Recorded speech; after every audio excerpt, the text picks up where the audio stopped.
Assalamualaikum warahmatullahi wabarakatuh. Bismillahirrahmanirrahim. Alhamdulillahi rabbil alamin. Wa afdalus salati wa atammu taslim ala sayyidina Muhammadin wa ala alihi wa sahbihi ajma'in. Rabbi shrah li sadri wa yassir li amri wahlul 'uqdatam min lisani yafqahu qawli.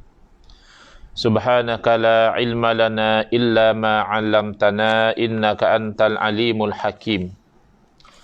Allahumma akhrijna min zulumatil wahmi wa akrimna binuril fahmi waftah alaina bima'rifatil ilmi wa sahhil akhlaqana bil hilm waj'alna mimman yastami'una al-qawla fayattabi'una ahsana. Allahumma ati nufusana taqwaha wa zakkiha anta khairu man zakkaha anta waliyuha wa maulaha. Allahumma arinal haqqa haqqan warzuqna ittiba'ah wa arinal batila batilan warzuqna ijtinabah. Allahumma anfa'na bima 'allamtana wa 'allimna ma yanfa'una wa zidna ilman wa huda. Amma ba'd. Alhamdulillah, muslimin muslimat yang mengikuti siri kuliah online melalui FB Live yang telah masuk ke siri yang kedua pada hari ini, iaitu anjuran NGO Ahlus Sunnah wal Jamaah Research Group, dikenali sebagai ARG, mensyarahkan kitab penziarah kubur, bukan penyembah kubur. Ya. Saya lihat di gambar kitab tersebut, dan bahkan ada di sana nombor WhatsApp bagi muslimin muslimat yang ingin mendapatkan kitab. Ya, boleh WhatsApp nombor yang tertera pada frame live, iaitu kitab yang disusun oleh Al-Fadhil Kiai Ma'ruf Khazin hafizahullah wa nafa'ana bihi wa bi'ulumihi fid daraini amin. Dalam siri yang pertama hari semalam kan definisi ta'rif ziarah kubur. Kita lihat apakah ta'rif ziarah. Basically, bila kita itu menuju kepada sesuatu dengan niat untuk memuliakan dan menghormati, ya, itu sesuai dengan perkataan ziarah. Kemudian kubur adalah lubang yang disediakan untuk menanam mayat, supaya dengan ditanam di dalam lubang tersebut, baunya itu, bau mayat apabila telah reput, tidak keluar dan menyakiti orang-orang yang masih hidup, dan juga kedalamannya itu menyebabkan tidak dapat dikorek oleh binatang-binatang buas yang mungkin akan mencacatkan mayat itu, dan oleh itu menghilangkan kehormatan mayat. Kemudian secara ringkasnya kita telah menceritakan tentang sejarah ziarah kubur ini pernah satu masa dahulu dilarang oleh Rasulullah sallallahu alaihi wasallam, kerana pada masa itu menziarahi kubur itu menjadi wasilah jalan ke arah melakukan perkara-perkara yang dilarang di dalam agama. Jadi kita sebut sadduz zari'ah, menyekat jalan yang membawa kepada perkara yang haram. Kemudian selepas ziarah kubur itu tidak lagi menjadi satu sebab, satu dorongan untuk umat Islam melakukan perkara yang haram. Bahkan sebaliknya, ziarah kubur itu menjadi wasilah kepada kebaikan. Maka justru Nabi SAW menggalakkan umat Islam supaya menziarah kepada kuburan, ya, menziarahi kubur. Baik, hari ini kita pergi ke muka surat 5, ya. Terus kita fokus kepada hukum ziarah kubur. Dari hadis-hadis di atas, para ulama menyatakan sunnah, ya, fazuruha al-amru lirukhsati aw lil istihbabi wa alaihi al-jumhur. Bal idda'a ba'duhum al-ijma'a bal haka ibn Abdul Bar an ba'dihim wujubaha.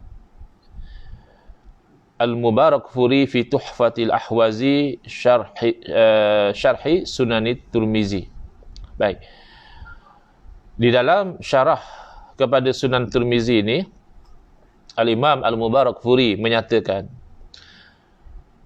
mensyarahkan hadis-hadis yang kita sebutkan sebelum ini, fazuruha, maka ziarahlah kuburan-kuburan. Ini adalah fi'il amar.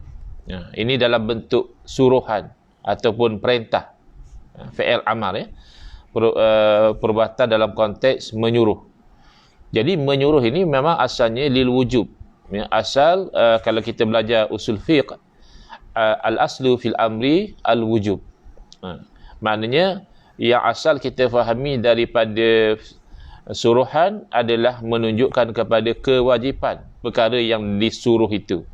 Tetapi kita kena ingat ya, suruhan dalam hadis ini datang selepas dari larangan. Jadi biasanya suruhan yang datang selepas daripada larangan adalah untuk mengangkat larangan tersebut. Jadi kalau begitu, ia hanyalah sebagai satu bentuk menyatakan bahawa perkara itu boleh, boleh dilakukan. Misalnya kalau untuk kita faham dalam ayat suci Al-Quran, ada dalam bentuk perintah yang datang selepas larangan. Idza qudiyatis shalah fantashiru fil ard wabtaghu min fadlillah. Apabila telah ditunaikan, selesai dah solat jemaat, fantashiru fil ard, maka hendaklah kamu itu bertebaran di muka bumi, wabtaghu min fadlillah, dan carilah daripada kurniaan Allah, cari rezeki. Jadi adakah maknanya lepas solat jemaat wajib orang tu terus bertebaran, tak boleh lagi duduk di masjid berzikir baca Quran misalnya, ataupun tak boleh berehat lagi, mesti bertebaran kerana Al-Quran yang menyuruh fantashiru fil ard? Jawapannya tidak. Itu hanya mengharuskan, maknanya boleh. Kerana apa? Kerana suruhan itu datang selepas daripada larangan. Kerana ada larangan, idza nudiya lis-salati min yaumil jumu'ati fas'au ila dzikrillahi wa dzarul bai'. Apabila disuruh kepada zikrullah, yakni disuruh untuk menunaikan salat jemaat, fas'au ila dzikrillah, maka bersegeralah untuk pergi salat jemaat itu, wa dzarul bai', dan hendaklah ditinggalkan jual beli. Jadi ketika waktu salat jemaat ada perintah untuk kita itu jangan berjual beli. Dilarang kita berjual beli, haram hukumnya berjual beli untuk orang yang wajib Jumaat pada waktu Jumaat itu. Tetapi apabila dikatakan fantashiru fil ard, itu difahami untuk mengangkat hukum sebelumnya. Hukum haram itu sudah tidak ada, maka kembali kepada harus, bukannya wajib. Maka di sini diberi keringanan lah. Kalau dahulu itu dilarang, okey sekarang boleh. Aulil istihbab, majoriti ulama mengatakan suruh di situ untuk menunjukkan kesunahan, sunat ziarah kubur itu satu perkara sunat. Ini pegangan majoriti para ulama. Bahkan ada yang sebagian ulama mengatakan ijma', sepakat, bukan setakat jumhur, sepakat ulama mengatakan sunat ziarah kubur. Jadi ia antara jumhur pun sudah kuat, ataupun semua ulama mengatakan sunat ziarah kubur, bererti kalau tidak ziarah pun tidak berdosa, tapi kalau menziarahi kubur dapat pahala. Itu maknanya sunat. Tapi ada juga sebahagian mengatakan wajib. Tapi itu pandangan yang tidak kuat lah.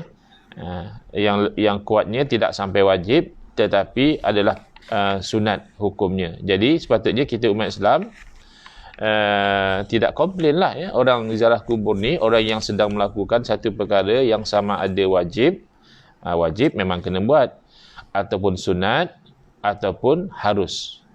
Tidak ulama itu mengatakan makruh ataupun haram. Jadi sekitar pandangan ulama itu wajib, sunat ataupun makruh. Kerana kalau kita sekurang-kurangnya benda itu makruh, jangan buat ni, ini makruh, ataupun benda itu haram. Sekarang ia berkisar antara harus, Itu pandangan sebahagian, majoriti kata sunat, maka itu dituntut. Dan ada juga pandangan yang mengatakan wajib. Maka tidak ada alasan untuk kita itu melarang orang menziarahi kubur apabila hukumnya demikian. Al-Imam Al-Ghazali rahimahullah ta'ala menguatkan lagi anjuran ziarah kubur. Disebutkan dalam kitab Ihya Ulumuddin lil Imam Al-Ghazali rahimahullah ta'ala, jilid yang keempat, muka surat 125, ziaratul kuburi mustahabbun alal jumlati litadzakkuri wal i'tibari. Menziarahi kubur itu adalah satu perkara sunat, secara umumnya hukumnya sunat. Nanti mungkin akan ada pendetailan lah kalau ada berlaku sesuatu yang akan mengubah hukum dia. Tapi kalau secara umum ziarah kubur itu adalah sunat. Kenapa? Litadzakkuri wal i'tibari, supaya dapat mengingatkan kita kepada kematian dan supaya kita dapat mengambil iktibar. Mungkin kubur yang kita ziarahi itu kubur orang yang kita kasihi. Jadi kita dapat ambil iktibar, dunia ini sekasih mana kita kepada dunia, pasti dunia itu akan meninggalkan kita. Ataupun orang yang hebat satu masa dahulu, pemimpin tinggi, ada jawatan, ada kuasa, jadi kita dapat ambil iktibar. Sehebat mana pun seorang itu di dunia, maka tempatnya nanti juga di dalam kubur. Wa ziyaratu kuburis salihin mustahabbun litabarruki ma'al i'tibari. Dan ziarah kubur orang-orang soleh itu juga adalah satu perkara yang sunat, bukan sahaja untuk mengingati kematian, litabarruk, untuk mengambil berkat. Yang inilah yang telah disalahfahami oleh sebahagian umat Islam, menyangkakan ambil berkat di kuburan orang soleh itu syirik. Sedangkan kalau dia faham, ambil berkat ini hanyalah kita katakan untuk mendapatkan kebaikan. Jadi memang kita itu daripada sudut asbab, cause and effect, sebab dan musababnya, kita mengambil kebaikan daripada makhluk. Baik dalam bentuk untuk mengenyangkan kita, ambil kebaikan daripada makanan, atau menyembuhkan kita, ambil kebaikan daripada ubat. Ataupun untuk memanaskan badan, kita ambil kebaikan dari api. Ataupun untuk menyejukkan, kita ambil kebaikan daripada ais, daripada air batu. Jadi adakah semua perbuatan mengambil kebaikan itu semuanya adalah syirik kerana kita mengambil kebaikan dari makhluk, bukan dari Allah Ta'ala? Jelas jawapannya tidak. Kerana mengambil kebaikan daripada makhluk itu hanyalah kita itu berinteraksi dengan asbab. Jadi Allah Ta'ala memudahkan urusan manusia ini. Allah jadikan sebagai sunnatullah, ada kaitan. Bila makan, Allah jadikan selalunya kenyang. Bila berubat, Allah jadikan selalunya sembuh. Bila api, Allah jadikan selalunya panas. Bila ais, Allah jadikan selalunya sejuk. Jadi benda yang selalu inilah yang membantu manusia untuk bertindak tanduk. Kalau lapar, makan. Kalau sakit, berubat. Kalau sejuk, nyalakan api. Kalau panas, nakkan ia sejuk, letakkan ais misalnya. Jadi ini tidak bermakna syirik. Demikianlah bila satu orang tu hampir dengan orang yang soleh, baik orang yang soleh itu masih hidup di dunia ini ataupun orang yang soleh itu telah meninggal dunia. Kerana kita tahu orang Islam, kita beriman bahawa kematian itu tidak bermakna habis, tutup buku, tidak. Kematian itu hanya bermakna yang wujud di alam dunia ini telah berpindah ke alam ruh.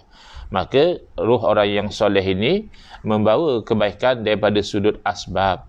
Kalau daripada sudut hakikat, segala kebaikan, kenyang, sembuh, panas, sejuk, gembira, sedih, semua daripada Allah Subhanahu Wa Taala. Berjaya, gagal dan sebagainya, semua daripada Allah Subhanahu Wa Taala. Tapi hakikat itu tidak menafikan usaha dan ikhtiar, tidak menafikan kita itu berinteraksi dengan jalan-jalan yang secara kebiasaannya membawa kepada kebaikan. Dan juga untuk mengambil iktibar, kita mengambil pengajaran bagaimana orang-orang yang soleh ini selepas daripada kematian pun masih Allah kurniakan kebaikan kepada orang yang masih hidup dengan berkat daripada orang-orang yang soleh ini. Maka tentulah kita itu ingin menjadi orang yang soleh seumpama mereka. Wa qad kana Rasulullah sallallahu alaihi wasallam naha an ziyaratil kubur. Adalah satu masa dahulu Rasulullah SAW pernah melarang daripada menziarah kubur. Thumma adina fi dhalika. Apa ni? Thumma adina fi dhalika ba'du ruwiya an Ali radhiyallahu anhu an Rasulillah sallallahu alaihi wasallam annahu qala kuntu nahaitukum an ziyaratil kubur fazuruha fa innaha tudzakkirul akhirata ghaira alla taqula hajran. Wa zara Rasulullah SAW qabra ummihi fi alfi muqanna'in falam yura bakiyan aktsara minhu yawma idzin wa fi hadzal yaumi qala udina li fi ziyarati dunal istighfari. Baik. Kemudian setelah Nabi SAW pernah melarang daripada menziarahi kubur, kemudian baginda membenarkan. Selepas pada itu baginda membenarkan dan diriwayatkan daripada Sayyidina Ali radhiyallahu anhu daripada Rasulullah sallallahu alaihi wasallam baginda bersabda, aku pernah melarang kalian daripada menziarahi kubur, sekarang ziarahilah kubur. Kerana menziarahi kubur itu mengingatkan kamu akan negeri akhirat. Cuma janganlah sekali kamu itu berkata perkataan yang tidak baik, meratap, ya, mengatakan perkataan-perkataan yang menunjukkan kepada tidak redha. Ya Allah, kenapalah ambil anak saya, kenapalah ambil isteri saya, kenapalah ambil suami saya, ya. Orang itu jiran saya, anaknya ramai 15 orang, kalau kau ambil seorang apa salahnya, kenapa anak saya yang seorang ni yang kau ambil, misalnya. Ini perkataan-perkataan yang dilarang, kerana itu menunjukkan kepada tidak redha dengan takdir Allah Subhanahu Wa Taala. Lebih jelas daripada itu, kerana bukan sahaja Nabi SAW bercakap menyuruh kita menziarahi kubur, bahkan baginda sallallahu alaihi wasallam, baginda sendiri menziarahi kubur ibu baginda fi alfi muqanna'in, iaitu di tempat yang bernama Alfi Muqanna. Dan tidak pernah dilihat baginda itu menangis lebih banyak daripada hari yang baginda menziarahi kepada kubur ibu baginda, dan baginda memberitahu bahawa saya diperkenankan untuk berziarah tetapi tidak diperkenankan untuk meminta ampun, istighfar, itu tidak dibenarkan. Ini yang dicatatkan dalam kitab Ihya'u Ulumuddin lil Imam Al-Ghazali rahimahullah ta'ala. Memang kita tidak nafikan masih ditemukan satu atau dua ulama yang mengatakan makruh. Bukan kata tidak ada langsung, ada, tapi khilaf yang sebegini dianggap khilaf yang tidak muktabar, pandangan yang tidak diambil kira, dibantah oleh para ulama yang lainnya. Cuba lihat dalam syarah Sahih Bukhari li Ibn Battal, kariha qaumun ziyaratal kubur li'annahu ruwiya anin nabiy sallallahu alaihi wasallam ahaditsu fin nahyi anha. Wa qala Sya'bi laula anna Rasulullah sallallahu alaihi wasallam naha an ziyaratil kuburi la zurtu qabra ibnati. Qala Ibrahimun Nakhai kanu yakrahuna ziyaratal kuburi wa an Ibn Sirin misluhu. Thumma waradat ahadithu binaskhin nahyi wa ibahati ziyaratiha. Fahadithu Anasin wa shibhuhu nasikhun li ahadithin nahyi fi dhalika wa azunnu Sya'bi wan Nakhai lam tablughum ahadithul ibahatu wallahu a'lam. Jadi ramai bukan ramai, kaumun ini menunjukkan kepada segolongan, bukan ramai, kalau ramai itu jumhur ataupun nak sekurang-kurangnya disebut jamharah. Jadi di sini ada sebahagian ulama yang kurang senang dengan amalan ziarah kubur, sebab memang ada beberapa hadis yang diriwayat daripada Rasulullah SAW yang mana baginda melarang ziarah kubur. Misalnya antara ulama yang ziarah kubur ini adalah Al-Imam Asy-Sya'bi rahimahullah. Beliau berkata, jika kerana Rasulullah SAW melarang ziarah kubur, maka sudah pasti saya akan berziarah ke kubur anak perempuan saya. Bapa mungkin teringat kepada anak yang telah meninggal dunia. Kalau telah tidak ada larangan daripada Nabi SAW, tentulah saya sudah pergi ziarah. Demikian juga daripada Ibrahim An-Nakhai rahimahullah ta'ala, beliau berkata ulama tidak senang, yakni kita kata makruh lah ya, istilah tidak kanu yakrahuna. Kalau kita terjemah yakrahuna ni tak suka. Kalau bukan mengharamkan, maknanya istilah ni menunjukkan kepada makruh dengan ziarah kubur. Dan pendapat yang sama juga dinaqal daripada Al-Imam Ibn Sirin rahimahullah ta'ala. Tapi disyarahkan dalam syarah Sahih Bukhari ini oleh Ibn Battal rahimahullah, setelah beliau menceritakan ada juga 2-3 orang ulama yang menganggap makruh ziarah kubur ini. Ada beberapa hadis, kata beliau, yang menghapuskan, menasahkan larangan berziarah tersebut. Jadi memang ada hadis melarang awalnya, bahkan dalam hadis yang menyuruh pun Nabi SAW menyebut kuntu nahaitukum, dulu memang aku pernah larang. Jadi ada hadis-hadis yang datang yang menasahkan larangan tersebut, lalu mengharuskan, membenarkan menziarahi. Maka hadis daripada Sayyidina Anas bin Malik radhiyallahu anhu dan hadis-hadis yang seumpama dengannya menjadi hadis yang menasahkan hadis-hadis sebelum itu yang melarang. Dan saya menyangkakan ulama seperti Imam Asy-Sya'bi dan An-Nakhai, kata beliau, tidak sampai kepada mereka hadis-hadis yang mengharuskan tersebut. Wallahu alam. Biasalah kerana kita manusia ini, sealim mana, sehebat mana kita pun, masih lagi ilmu kita tu terbatas ya.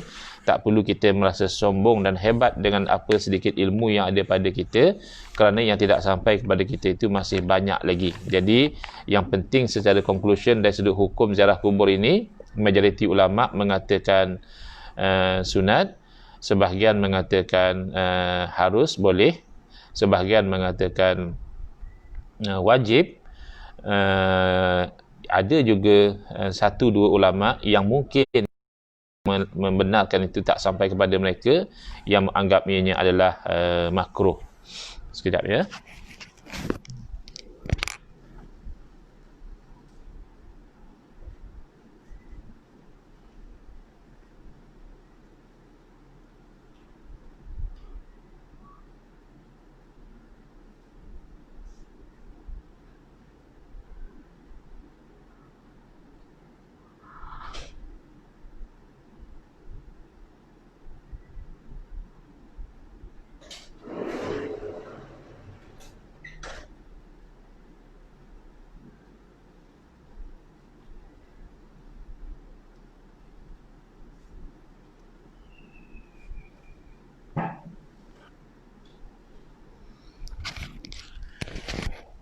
Baik, itu kesimpulan ya, muslimin muslimat, berkaitan dengan hukum ziarah kubur.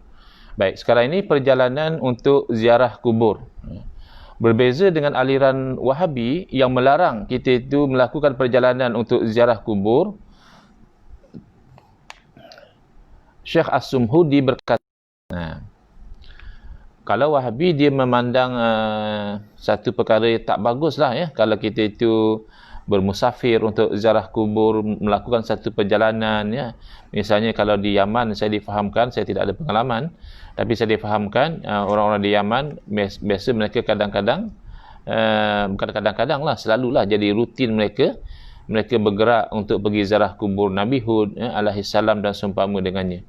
Jadi yang macam ini Wahabi larang, tak boleh kata dia pergi melakukan perjalanan untuk ziarah kubur macam tu, tak boleh.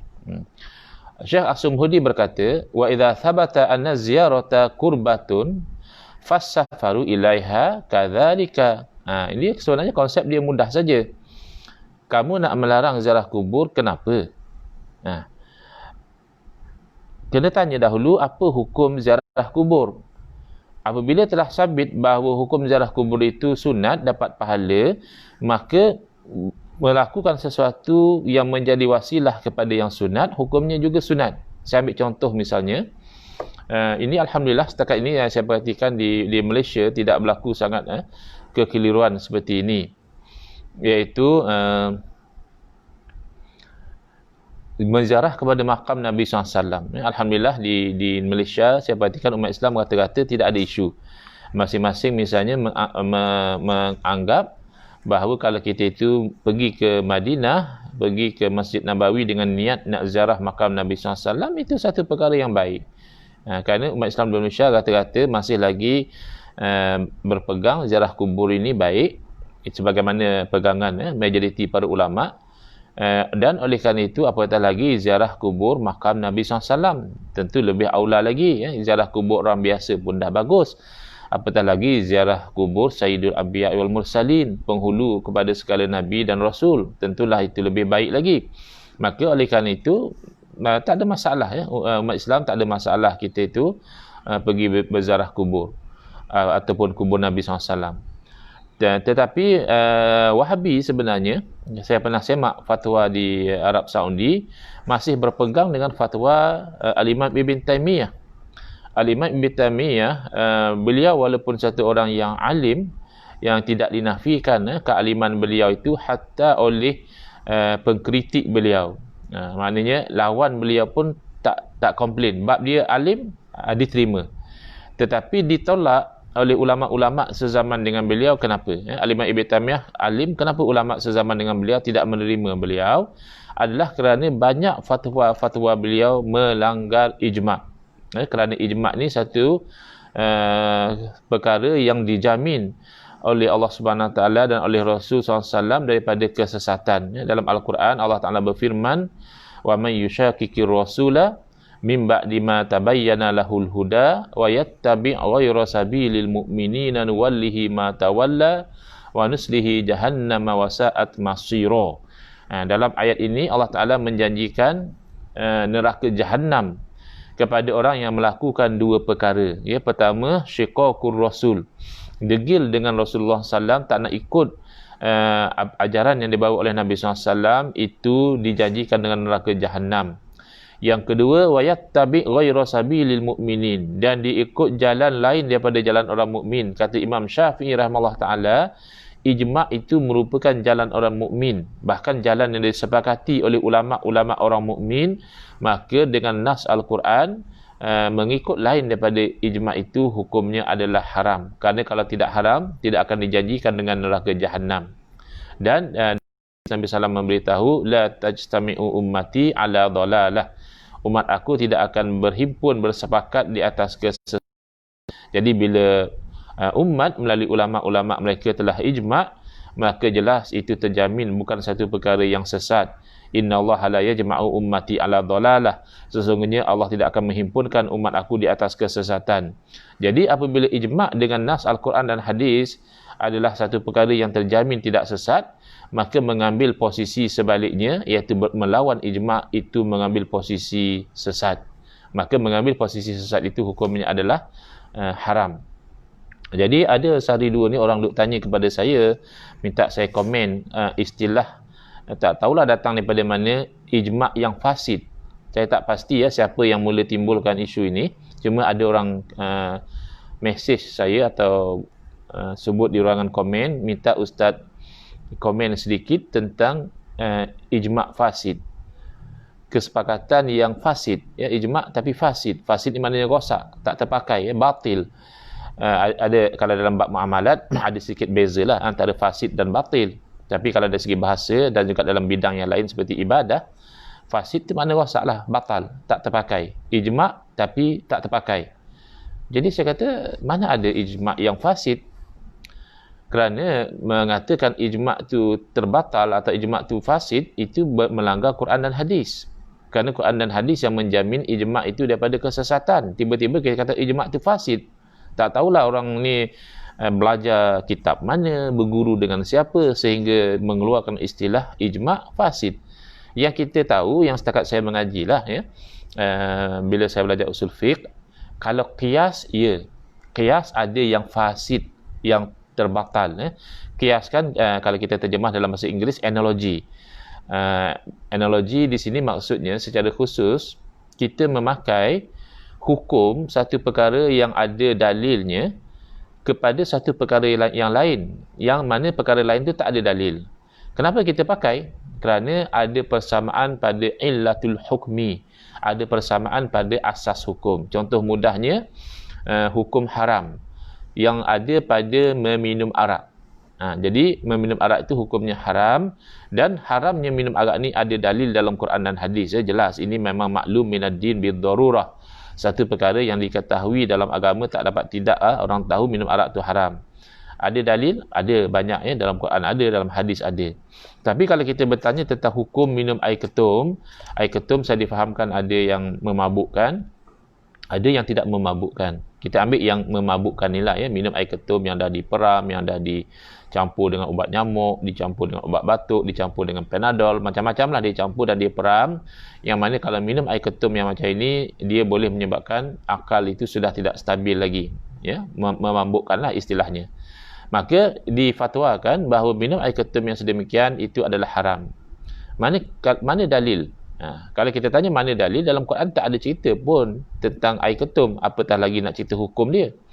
Cerita tentang air ketum pun tak ada. Dalam hadis juga tidak ada. Maka ini dinamakan qiyas. Memakai hukum sesuatu yang ada dalil, iaitu minum arak, kepada sesuatu yang lain yang tidak ada dalil, iaitu minum air ketum yang diperam tadi, kerana persamaan pada asas hukum. Ini disebut illah, iaitu adalah kerana al-iskar. Memabukkan ada pada minum arak, memabukkan juga ada pada minum air ketum, maka hukumnya sama, iaitu sama-sama haram. Tapi qiyas boleh jadi qiyas yang ma'al fariq. Qiyas yang ada perbezaan. Qiyas yang ma'al fariq ini qiyas yang batil.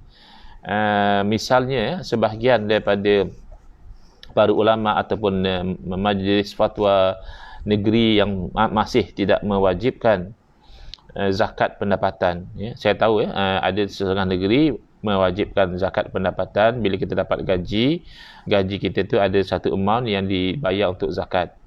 Tetapi ada juga setengah negeri masih bertegas bahawa yang wajib itu bukan zakat pendapatan, tetapi zakat harta, zakat emas perak, yang mana kena tunggu dia cukup haul. Maknanya nisab itu cukup 1 tahun, lalu baru dia wajib. Kalau zakat pendapatan kan tak tunggu haul. Bulan-bulan, haul itu kan 1 tahun. Bulan datangnya gaji itu sudah dipotong untuk zakat. Jadi setengah majlis fatwa ataupun mufti yang masih bertegas tidak mewajibkan zakat pendapatan kerana dia melihat alasan golongan yang mewajibkan zakat pendapatan iaitu qiyas kepada zakat tanaman, itu qiyas yang fasid, qiyas yang rosak. Kenapa? Kerana ada beza antara harta dan juga tanaman. Tanaman memanglah dikeluarkan ketika mana dituai, kerana itulah pun masanya untuk dizakat. Sedangkan harta ini dizakat atas yang mencukupi nisab dalam tempoh haul, dalam tempoh 1 tahun. Kerana walaupun orang itu misalnya, because alasan mereka yang mewajibkan, takkanlah petani yang tak begitu kaya wajib keluarkan zakat tanaman, tapi orang-orang yang dapat gaji 10,000, 20,000 tak wajib bayar zakat. Jadi samalah kalau orang petani, dia tuai hasil dia ketika dia menuai tanaman, sementara orang yang makan gaji ni, yang bergaji ni, dia tuai hasil dia setiap bulan, iaitu bila dia dapat gaji. Itu qiyas dia begitu. Tapi golongan yang menolak mengatakan qiyas macam tu tak betul. Kerana tak sama antara tanaman dengan emas dan perak.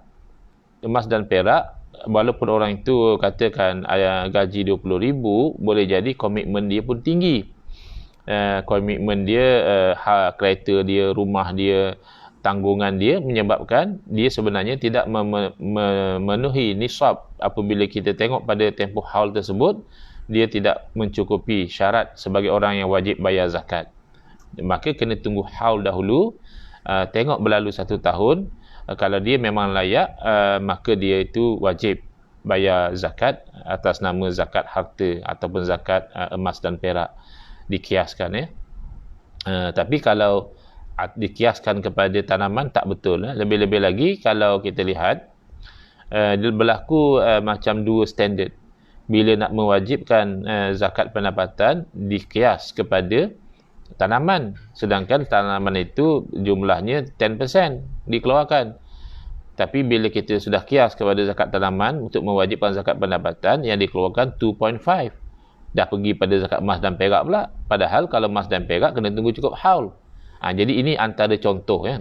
Bukan kita nak melawan kepada mufti atau majlis fatwa yang memfatwakan berkaitan dengan zakat pendapatan.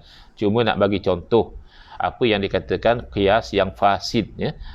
Kias yang batil adalah kias ma'al fariq, kias yang ada perbezaan. Kerana kias ini dia kena sama daripada sudut asas hukumnya itu sama.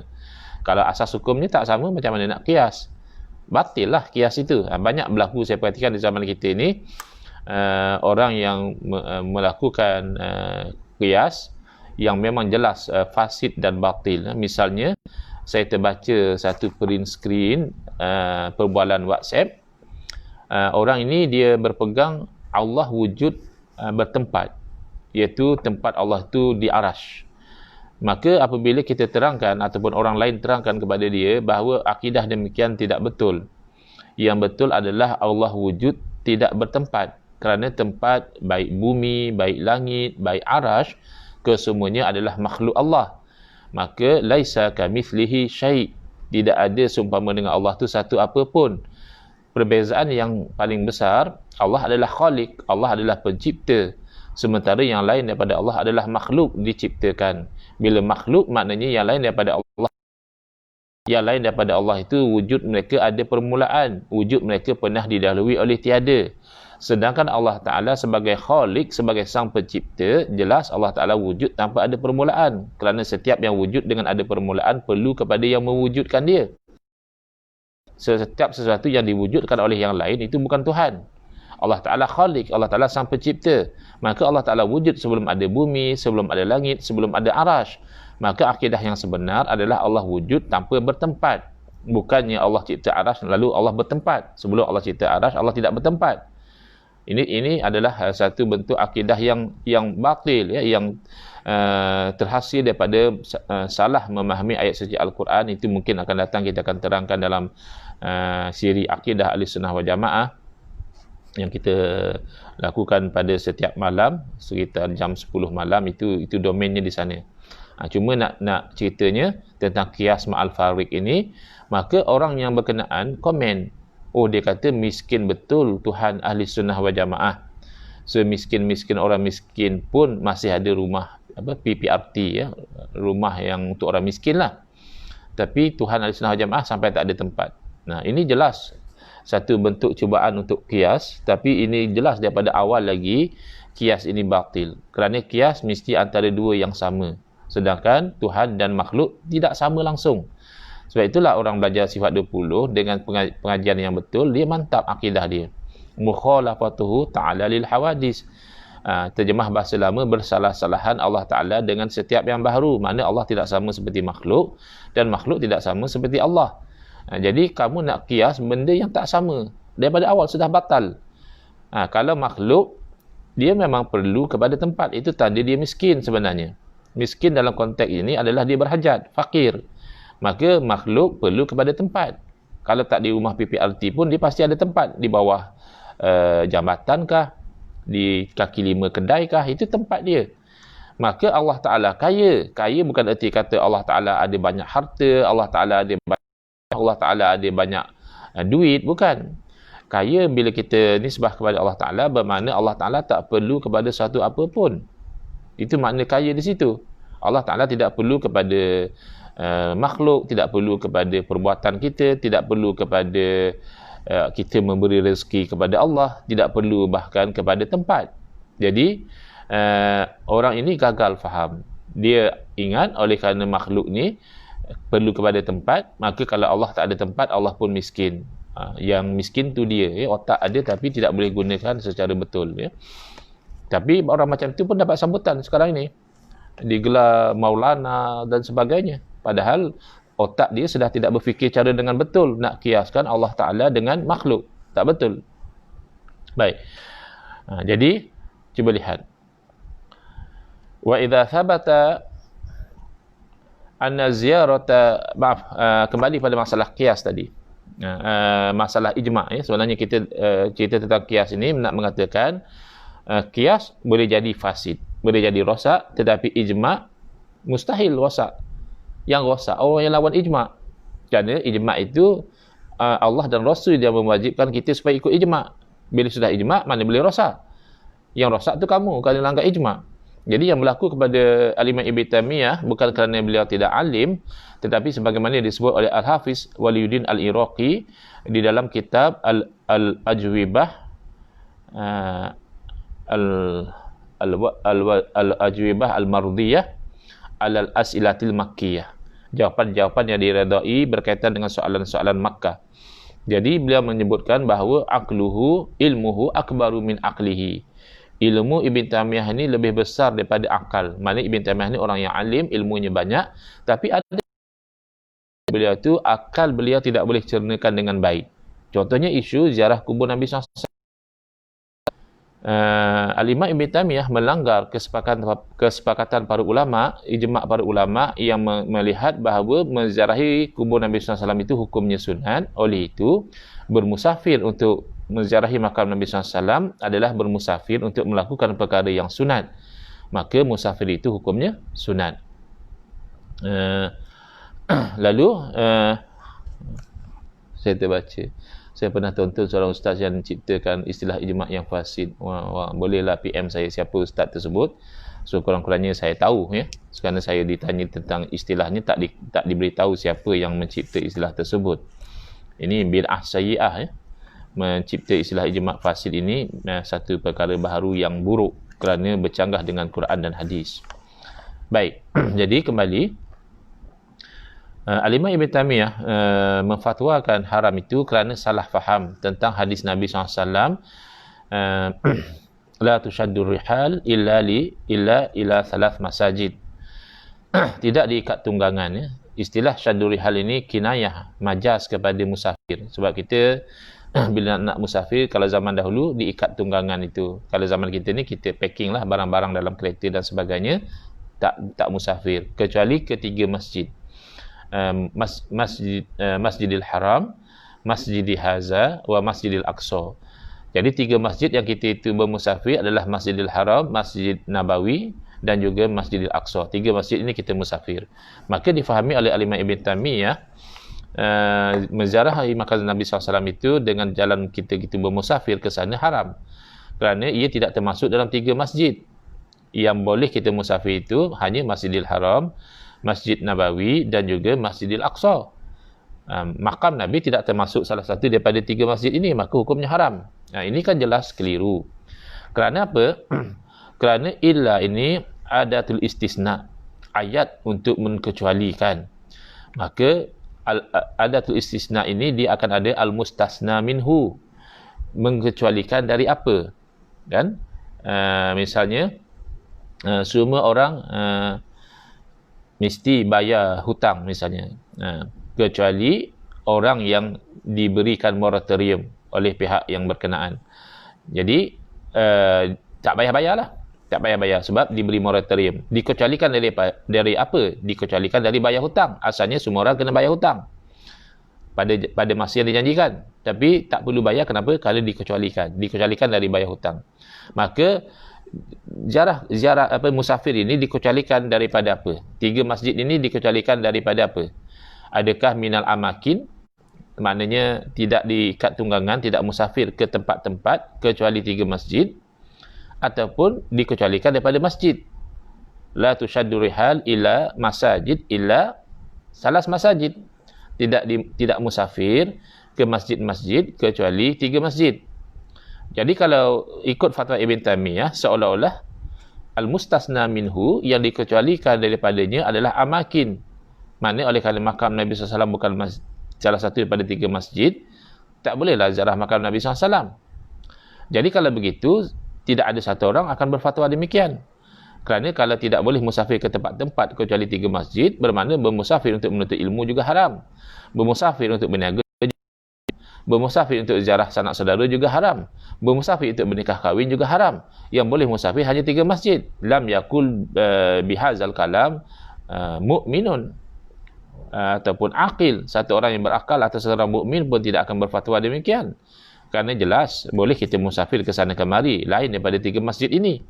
Jadi kalau begitu, al-mustasna minhu adalah masajid. Tidak musafir ke masjid-masjid kecuali 3 masjid. Baru kena. Maknanya masjid besi kah, masjid kristal kah, masjid emas kah, masjid perak kah, masjid apa sekalipun, kalau sampai nak musafir, tidak. Kerana apa? Kerana fadilatnya sama saja. Baik kamu solat saja di mana masjid yang hampir dengan kamu, sampai nak musafir ke sana, kenapa tidak ada kelebihan? Kecuali 3 masjid ada kelebihan. Solat di Masjidil Haram menyamai fadilatnya 100,000 kali solat di tempat lain. Solat di Masjid Nabawi daripada segi fadilatnya menyamai 1,000 solat di tempat lain. Dan solat di Masjidil Aqsa dari segi fadilatnya menyamai 500 solat di tempat lain. Jadi berbaloi kalau musafir. Itu pun ulama tidak kata haram. Misalnya kita teringin nak tengok satu masjid yang indah di Turki misalnya, lalu kita musafir dengan tujuan nak ziarah masjid, itu tidak haram. Tapi tidak perlu. Kalau semata-mata kerana nak ziarah masjid, tak perlu. Tapi mungkinlah orang itu dia buat kajian tentang sejarah dan sebagainya, lalu dia musafir untuk ziarah masjid. Kerana nak tahu sejarahnya, nak tahu seni binanya, nak tahu apa dan sebagainya. Boleh. Tidak difahami haram, cuma tak perlu.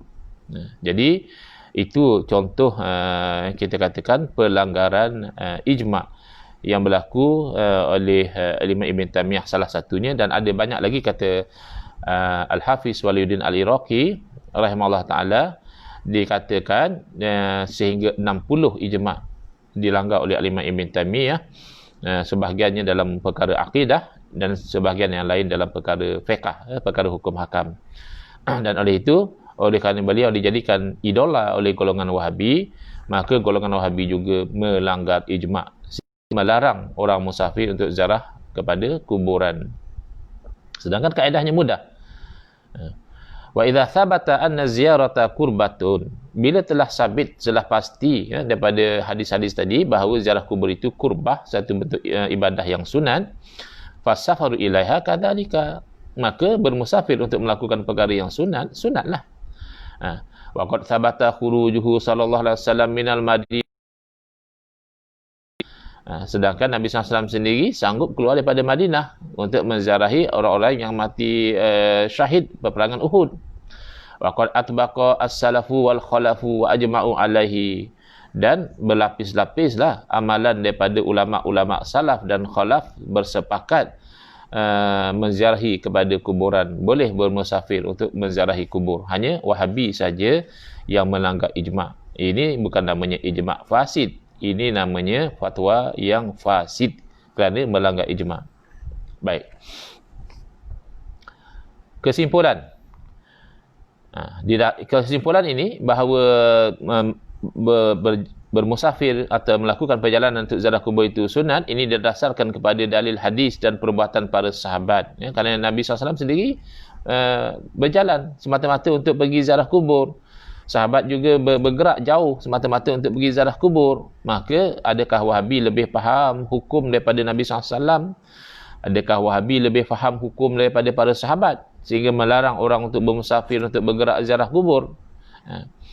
Dan inilah yang disampaikan oleh Al-Imam Ibn Abdul Bar. Kata beliau, wa zara alaihi salam qabra ummihi yaumal fath alfi maqna'in. Wazarat Aisyatu qabra akhiha Abdurrahman, wazara Ibn Umar qabra akhihi Asimin, dalam kitab Al-Istizkar. Rasulullah SAW sendiri baginda ziarah ke makam ibunya ketika berlakunya Yaumul Fathi, hari yang mana umat Islam masuk menguasai kota Makkah, yang mana di kuburan ini di Alfu Maqna, iaitu antara Madinah dan Abwa sejauh 248 km. Maknanya memang berlaku musafir di situ untuk menziarahi kuburan. Dan Sayyidatina Aisyah radhiyallahu anha ziarah ke makam saudaranya Abdurrahman yang berada di Makkah, kuburan itu. Dan begitu juga Sayyidina Abdullah bin Umar radhiyallahu anhuma menziarahi ke makam saudaranya Asim. Jadi ini perbuatan para sahabat sendiri. Bahkan perbuatan Rasulullah SAW sendiri bermusafir untuk ziarah kubur Nabi SAW. Jadi tolonglah kepada kawan-kawan yang sudah terpengaruh dengan fahaman Wahabi. Slogan sahaja kami ni nak ikut sunnah, dia ikut Quran dan hadis, nak ikut hadis yang sahih dan sebagainya, tapi tidak tanduk kamu mendustakan slogan yang kamu laungkan ketika mana kamu itu mengikut fatwa Ibn Taymiyah, seolah-olah Ibn Taymiyah itulah wahyu, seolah-olah Ibn Taymiyah itulah lebih mengatasi kefahaman para sahabat radhiyallahu anhum ajma'in. Jadi kamu menyuruh orang jangan ta'assub dengan ulama.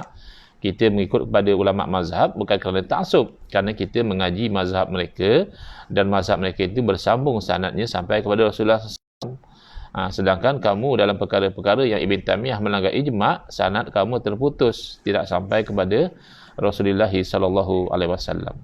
Baik. Seterusnya adab ziarah kubur. Selesai kita membincangkan hukum ziarah kubur. Yang pasti jumhur ulama berpegang ianya sunat. Ada sebahagian mengatakan wajib, ada sebahagian mengatakan maknanya bolehlah. Dan ada satu dua ulama yang kemungkinan besar tidak sampai kepada mereka hadis yang menasahkan larangan, beranggap ianya makruh. Jadi tidak sepatutnya golongan Wahabi kalau mereka faham hukum, mereka tidak akan tergamak mengkomplain amalan umat Islam yang pergi bermusafir dan sebagainya untuk menziarah kubur. Tapi Wahabi ni kadang tak musafir pun. Saja je kita memang dah kebetulan balik kampung untuk hari raya, kalau kita ziarah kubur mak ayah kita pun dia komplain juga. Tak tahulah sunnah siapa sebenarnya yang diikut oleh golongan Wahabi ni. Yang jelas bukan sunnah Nabi SAW. Adab ziarah kubur. Abdul Rauf Al-Munawi berkata, wali ziyarati adabun minha ayyahdura qalbuhu yaqsidu biha wajh Allah. Untuk kita ziarah kubur tu ada adabnya. Yang pertama, hendaklah kita itu niatnya untuk mendapat ridha Allah wa islah fasadi qalbihi, dan niat yang kedua selain nak dapat ridha Allah sebab kita buat satu perbuatan yang disuruh oleh Nabi SAW, yang kedua adalah nak memperelokkan rosak hati kita ni. Hati kita dah rosak kerana bergelumang dengan dunia, bergelumang dengan maksiat, bergelumang dengan riak, ujub dan sebagainya. Jadi bila kita ziarah kubur, ingat balik tempat kembali itu, semoga rasa takabur, riak, ujub, cinta dunia itu boleh terbuang daripada hati kita. Wa naf'al mayyiti bima yatluhu minal Qur'an. Yang ketiga, kita berniat untuk memberi manfaat kepada si mati dengan bacaan Al-Quran. Ingat ya, kalau menyampaikan pahala bacaan Al-Quran, jumhur ulama mengatakan ya. Kalau kita baca Quran dengan niat semoga pahala itu bagi pihak si mati, jumhur ulama mengatakan ya. Ada riwayat daripada Imam Syafi'i rahimahullah ta'ala mengatakan tidak sampai pahala itu kepada si mati, hanya kan pahala itu untuk orang yang membaca sahaja. Bukan Imam Syafi'i kata larang, tidak. Tapi tak sampai pahala.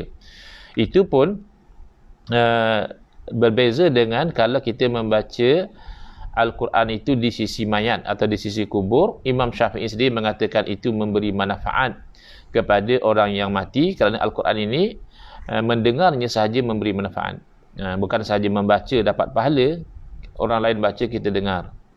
Dan ulama memandang dan manfaat mendengar bacaan Quran ini bukan terhad kepada orang yang hidup sahaja, bahkan orang yang mati juga apabila diperdengarkan bacaan Al-Quran di sisi dia memberi manfaat kepada dia. Ini termasuk Imam Syafi'i. Imam Syafi'i rahimahullah ta'ala sendiri menganjurkan kita membaca Al-Quran di sisi mayat atau di sisi kuburan, bahkan beliau sendiri mengamalkannya. Imam Syafi'i sendiri membaca Al-Quran di sisi kubur para ulama.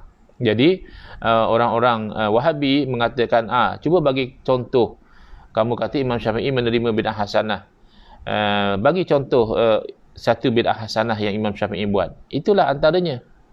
Kalau nak ambil dalil secara khusus anjuran membaca Quran di sisi kubur, tidak ada dalil yang khusus. Ada dalilnya, tapi dalilnya secara umum. Tetapi Imam Syafi'i sebagaimana ulama yang lain memahami dalil yang am juga dalil. Maka oleh itu difahami bahawa sebagaimana tasbih lepas tamar boleh memberi manfaat, meringankan azab orang dalam kubur, apatah lagi tasbih anak Adam, dan apatah lagi kalau yang dikeluar daripada mulut dia itu bukan hanya sekadar tasbih, tapi ayat-ayat suci Al-Quran yang jelas memberi manfaat kepada orang yang hidup dan juga orang yang telah meninggal dunia. Maka kita niatkan, aku berziarah kubur ni, moga-moga dengan bacaan Al-Quran yang aku bacakan nanti, itu memberi manfaat kepada beliau, kepada si mati.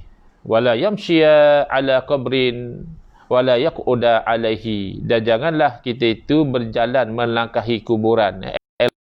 Ini dari segi adabnya tak bagus, dilarang ya. Dan jangan pula kita itu duduk di atas kubur ya. Ada kubur kita pergi duduk, sebab kubur tu di sebelah kuburan yang kita nak ziarah, lalu kita duduk atas kuburan yang sebelah lagi tu jangan. Itu dari segi adab ziarah kubur dilarang. Wa yakhla'a na'lahu. Jadi yang seeloknya dilepaskan selipernya. Maknanya kita tidak memakai slipper ya di kuburan itu, melainkan kalau untuk tujuan mengelakkan satu mudarat lah, misalnya ada duri dan sebagainya, kalau kita tak pakai nanti tercocok duri. Tapi kalau dalam keadaan biasa, kita lepaskanlah alas kaki kita. Fayaqulu maaf ya, wa yusallima wa yukhatibahum khitabal hadirin, dan hendaklah dia itu mengucapkan salam, assalamualaikum ya ahla diyaril muslimin. Assalamualaikum itu ajaran agama kita, bagi salam dengan khitab kamu, seolahnya kita itu bercakap dengan dia. Wahabi sensitif betul. Kalau kita itu khitab kepada orang yang telah meninggal dunia, dia ingat kurang cerdik lah orang Wahabi ni, kebanyakannya otak mereka dah tak berapa berfungsi dengan elok ya. Kita bagi salam, bukannya sembah dia. Hatta kalau lihat video Habib Ali Zainal Abidin hafizahullah, beliau bersyair. Syair itu ada khitab kepada orang yang telah meninggal dunia, bukan khitab dalam bentuk menyembah dia. Jadi yang ini yang mereka gagal faham. Mereka ingat kalau kita khitab itu bercakap dengan orang mati, kita sembah orang mati. Lah, bercakap dengan orang mati dilakukan oleh Rasulullah SAW, dianjurkan oleh Rasulullah SAW. Takkanlah Rasulullah SAW melakukan perkara yang syirik, perkara yang menyembah pada orang mati, mustahil. Jadi kamu ni mengaku saja pejuang sunnah Nabi, tapi kamu ini melanggar sunnah Nabi SAW. Nabi menganjurkan kita memberi salam kepada orang mati. Salam pada orang mati itu assalamualaikum. Kalau memang orang mati tidak boleh mendengar, baik kita kata assalamualaikum. Salam ke atas mereka. Khitab ghaib, khitab orang yang ketiga, orang yang tak wujud depan kita. Assalamualaikum ya Allah. Salam ke atas mereka wahai Allah. Tidak. Kita kata assalamualaikum ya ahla diyaril muslimin. Salam ke atas kamu.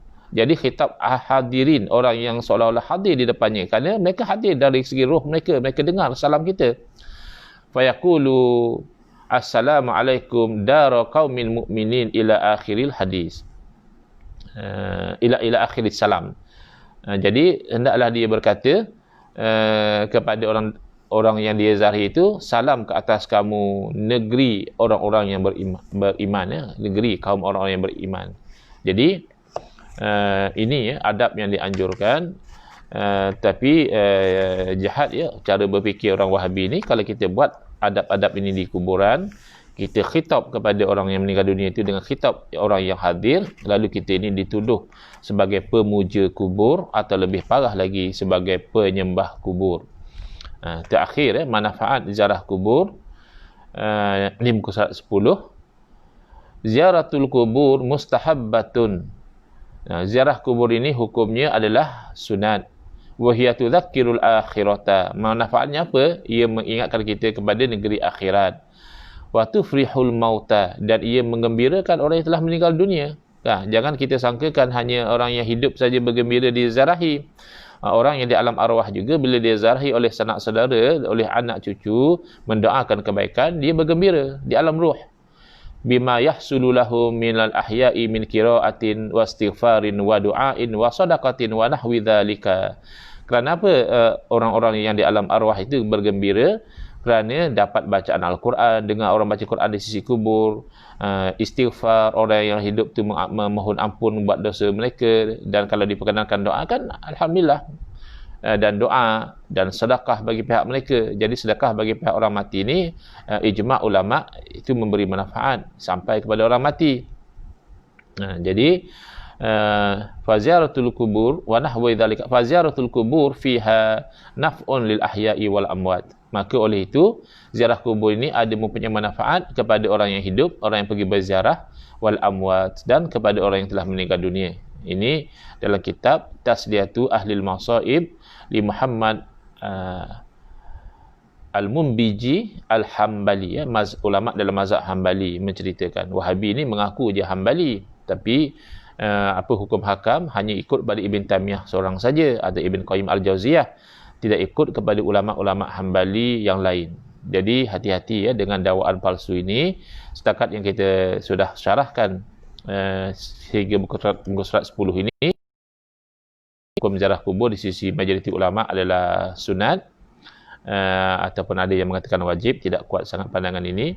Ada yang mengatakan harus, dan ada juga seorang dua yang tidak sampai kepada mereka dalil suruh ziarah kubur ini, dalil yang menasahkan larangan yang menganggap makruh. Jadi pendapat yang tak sampai dalil sebegini tidak diambil kira. Kita berpegang dengan pandangan jumhur ulama, menziarahi kubur hukumnya sunat, lalu bermusafir dan sebagainya untuk melakukan perkara sunat, hukumnya juga adalah sunat. InsyaAllah pada kuliah kita besok hari, saya 9 ataupun maintain saja 10.30.